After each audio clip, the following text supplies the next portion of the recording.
elected to do so. They had no basis to do so. Nothing had changed in the way that they operated. And so the Supreme Court said, hey, if you want to outlaw bump stocks, there's a way to do that. It's called Congress.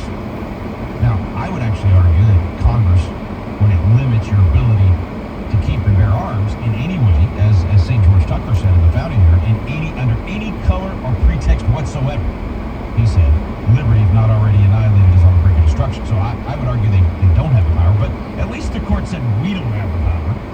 We cannot outlaw this. The courts cannot outlaw this. ATF cannot outlaw this. Congress has to do it.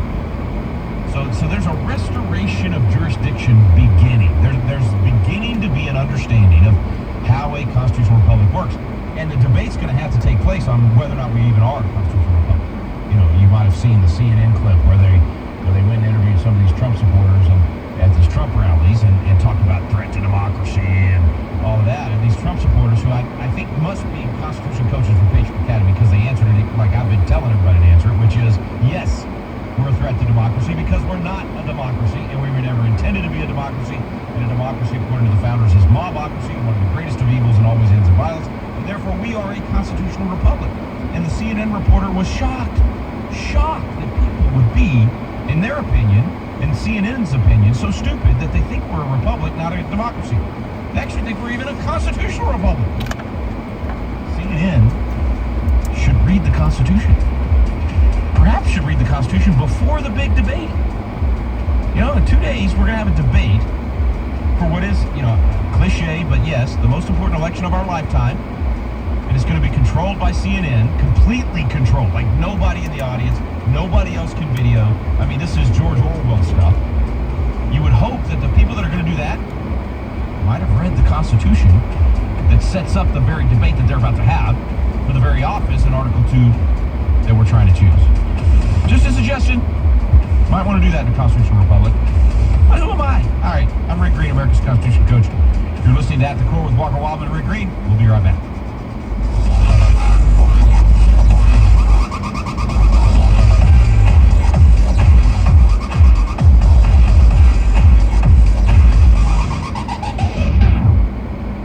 I have fought the good fight. I have finished the course. I have kept the faith. My name is Abraham Hamilton III, and this is the Hamilton Minute. Have you ever seen one of those track and field events where the runner starts out in blazing fashion, leading the pack for the majority of the race, only to stumble just before reaching the finish line?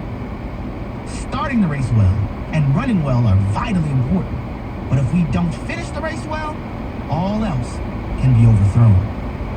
The Apostle Paul penned those words, having fought the good fight, right on to the end as he faced imminent execution under Nero's sword. Let us all, brothers and sisters, set our courses to finish well.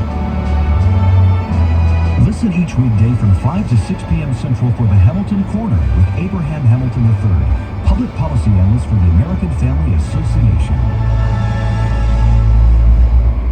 This is Walker Wildman with AFR, and we're sending Bibles. Here's Michael with Bible League International. Walker, my prayer has been that our time together over the last few weeks would be an encouragement to you and your listeners, because I know we all pray that the gospel would take grip all over the world. And my stories and the needs that I've been conveying have been saying, what? God is redeeming the world. That people are coming to saving faith in unprecedented numbers, but the need is so great. And that's why American Family Radio and Bible League are teamed up right now to bless 16,000 Bibleless believers by the end of June. You've done that for 7,000. We've got 9,000 to go. And what this brother in Africa says is so true.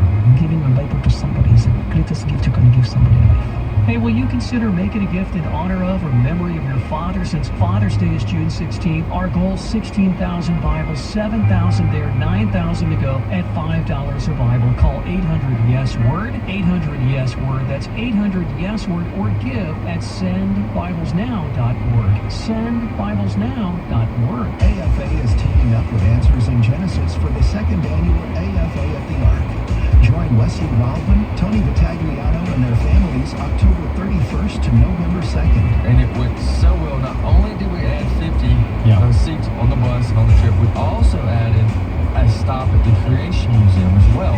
The Ark Encounter is your chance to experience Noah's Ark built to God's specifications in the Bible. Tickets include transportation from the hotel to museums, both tours, lunch on 2 days, Thursday dinner, Friday breakfast, and special presentations by Answers in Genesis speakers. We'll also have a panel discussion with Wesley and Tony on Friday night. And so it's just an extra opportunity also for myself and the staff at AFA to get to meet you. AFA has reserved a block of rooms at a discounted price with the Marriott Cincinnati Airport Hotel. To register, go to afa.net/events and click on AFA at the Ark. This is At the Core on American Family Radio with your host, Rick Green. Welcome back to At the Core with Walker Wildman and Rick Green. I'm Rick Green, America's Constitution Coach. You can call in and be a part of the program today, 888-589-8840. That's 888-589-8840. A little piece of good news. Got a little piece of good news out of the courts after I've been slamming them for the last few minutes for overreaching their power. But thank you, Alito and Thomas, for trying to bring the court back into its proper jurisdiction. Looks like the Joe Biden buying votes plan, they call it the SAVE plan. Joe Biden saving on a valuable education program. How many lies are in that, right? It's not a valuable education. It's a complete waste of money for most people. It's way overpriced for what people are spending for their college degrees these days. It's not saving anybody money. It's stealing the value, if there is any value, and making other people pay for whatever you got out of your college degree. So it's a complete joke, absolute lie. And so anyway, the Supreme Court slapped him down already. The first few $100 billion he stole from the American taxpayers with a stroke of a pen. He said, I'll just ignore you and talk about checks and balances and the tire pressure. Man, I'll just ignore you and do it again. More money that I'll steal from the American people and pay for somebody's lesbian dance theory degree or whatever they got. Well, federal judges in, Kansas and Missouri have issued separate rulings blocking key sections of the Biden administration's theft bill. That's not what the Epic Times says, but that's the way I put it.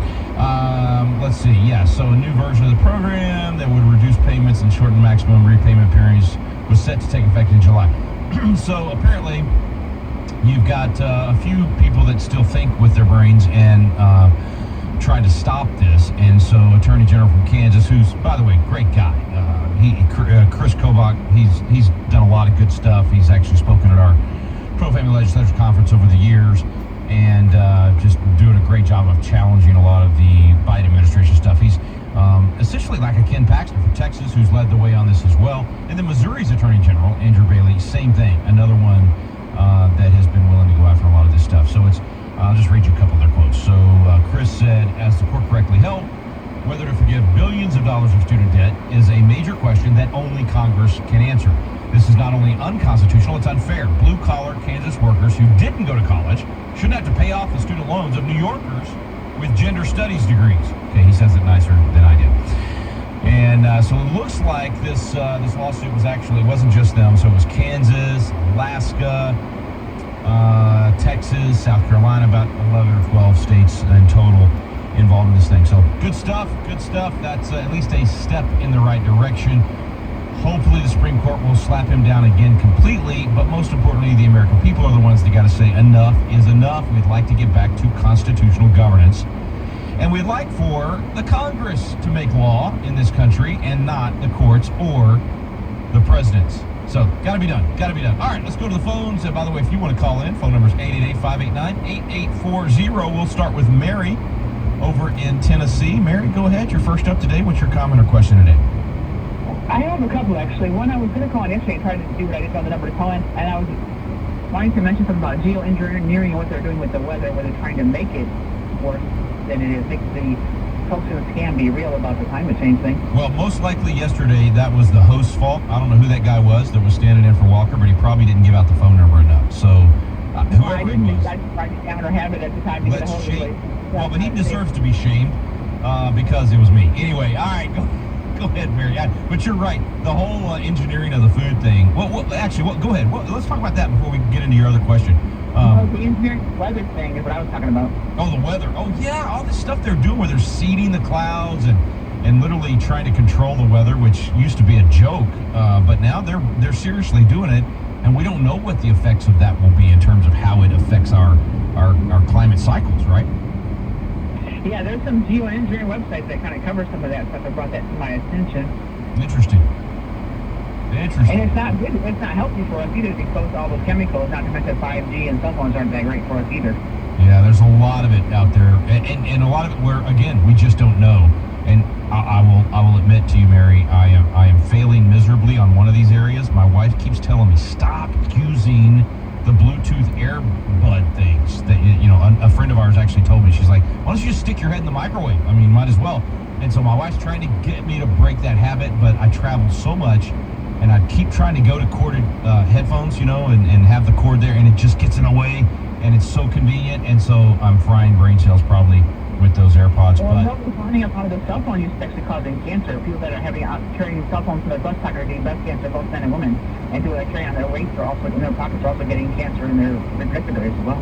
I actually had a friend, same thing, had a brain tumor, and they think that was what it was because he wasn't using an earpiece at all, so he always had it held up to his ear. But alas, let's go.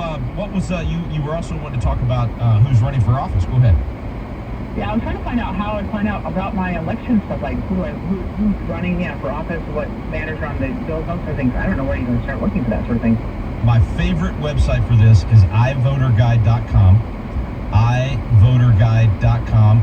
It might be in every state now. Thanks to American Family Association stepping up with them and helping to spread it across the country. Started, of course, where all great things start, Texas. And you're Tennessee, so there would be no Texas if it hadn't been for Tennesseans, so hat tip to you. But anyway, iVoterGuide.com, and it's not only will tell you who's on the ballot, it'll also help you figure out who has the same, you know, or at least represents to some extent your values. So there's a rating, liberal to conservative. They show you who they got money from, who they gave money to, how they voted on things. It's really well done, and I am biased on this because I was helping Richard Ford, who started it years and years and years ago, like literally 3 decades ago, with the beginning of this thing. But man, they've taken it to a whole nother level thanks to American Family Association. So iVoterGuide.com. Is there another option than that? The second option I would throw out there is Ballotpedia. Another friend that runs that, and it's great for just information in terms of who's running and who won in the last few elections, but doesn't do as much on where they stand or whether or not they're conservative or liberal and that sort of thing. Now, you can link to some of the other voter guides out there. A lot of times, if you look at a voter guide for, let's say, life is your number one issue, well, you want to look at the pro-life voter guides, but you also want to look at Planned Parenthood's voter guide, because if Planned Parenthood's all in for somebody, then they're this is a pro-death person, pro-abortion person, and not a pro-life person. And same thing for taxes. You can find, all kinds of groups out there that'll help you figure out who's running that shares your values. But those are the two I would recommend: iVoterGuide and Ballotpedia. Mary, great conversation. Thank you for calling in from Tennessee. Phone number is 888-589-8840. Before we go back to the phones, another. I don't even know if I can call this good news because it's so ridiculous that we even have to talk about it. But the very compromised, extremely biased judge in the Donald Trump case up in New York, the Rashad guy, whose daughter made a ton of money off of helping Democrats, and who very obviously showed his bias throughout the trial and his own donations and everything. This guy should have recused himself. It's an absolute abuse of justice that he was even overseeing this case. But he put on this gag order on Trump. Now, I have said, since I was in law school a long time ago, that gag orders are wrong. They're unconstitutional. You should not be able to prevent a defendant from going out and having a press conference and talking about whatever they want to say. When you silence a defendant, you are controlling the narrative. The prosecutor gets to control the narrative at that point. And if you're being railroaded, and you're being cheated, and you're not getting due process, and you're not able to call witnesses that you want to call, or confront witnesses you want to confront, or present evidence that you absolutely ought to be able to go to the media with that. You absolutely ought to be able to post on that. If your judge is as biased as this Judge Merchan in New York, you should be able to rant and rave about it. Now, obviously, your attorneys are probably going to tell you to shut up. They're probably going to say don't do it because you're going to make the judge even more mad, and all the different things. But in Trump's case, He absolutely should have been ranting and raving about this the whole time because why did they do this? They did this to try to keep Trump from being president again. And so how does he counter that? He needs to go out to the press every day and go out on his social media feeds and be able every day to talk about what a sham this was, what an absolute communist show trial this was. Stalin is so proud of the Democrats right now. I promise you, he is not rolling over in his grave. He's wanting to stand up and shout and say, "Oh, y'all are doing such a good job. You're doing this even better than I did." Because when Stalin did his show trials, it was so obvious. I mean, even though there was American press that actually came back to America and lied to America about it and acted like it was decent. We found out later just how evil and wrong these show trials were. But Stalin would be saying right now, Joseph Stalin would be saying to the Democrat Party, "You are brilliant. You've done this so well, and I'm just so proud of you." So I often tell people, you can, and this goes back to Mary's call, if you're looking at who's on the ballot, who to vote for, I am nonpartisan. Okay, I'll just, most of the time. I'm not nonpartisan when I go vote because you have to choose a side. Parties are just vehicles that you use to organize and to run elections and all that kind of stuff. But when I'm doing my nonprofit work for Patriot Academy, I am nonpartisan. And so I always tell people, look, you pick your party. You can be with the Republicans or the communists. It's your choice. And you could go Libertarian or Green Party. But the Democrats have made it known that the Marxist left-wing radical part of their party has taken over. They've run out. I mean, find me a pro-life Democrat these days. It used to be that the Democrats and the Republicans were pro-America, were pro-life. Now, the Democrats have always been, they were the pro-slavery, they've always been the race baiters. That part, they've never gotten right. I mean, they've always been for the, they're the ones that did the Jim Crow laws, they're the ones that did the white-only primaries. So the Democrats have always been the racist. So that part has not ever been the same between the two parties. The Republican Party was founded to end that. The Republican Party was founded on equal rights and on ending slavery and on, doing the right thing on that. So on the racism issue, Democrats have always been the bad guys. Republicans have always been the good guys. But on a lot of the other stuff, they were the same. They just had nuances, right? Their foreign policy was pretty much the same. It was pro-America. It was stop communism. It was, both sides generally would. You go look at a John F. Kennedy speech, and you would think the guy was a Republican today. In fact, you should go to Arlington Cemetery, first of all, just to say thank you to all of those who paid the price for us to be free, and to have a rededication, or as Lincoln said in his Gettysburg Address, an increased devotion to the cause for which they gave the last full measure of devotion. You should do that anyway. Go to Arlington Cemetery, but go over to the Eternal Flame, where John F. Kennedy is buried, and you just stand there and read the inscription, the chiseled in stone pieces of his speeches, and you'll think, man, this guy was a right-wing Republican because he was pro-America. He was pro-national defense. He was pro equal rights. You go through all of that and you go, wow, man, this guy seems. And so it used to be that way. Now, though, look at what these people are for. They're for cutting the breasts off of teenage girls. They're for chemical castration of boys. They're for a complete repudiation of basic science and biology, a complete repudiation of basic morality and right and wrong.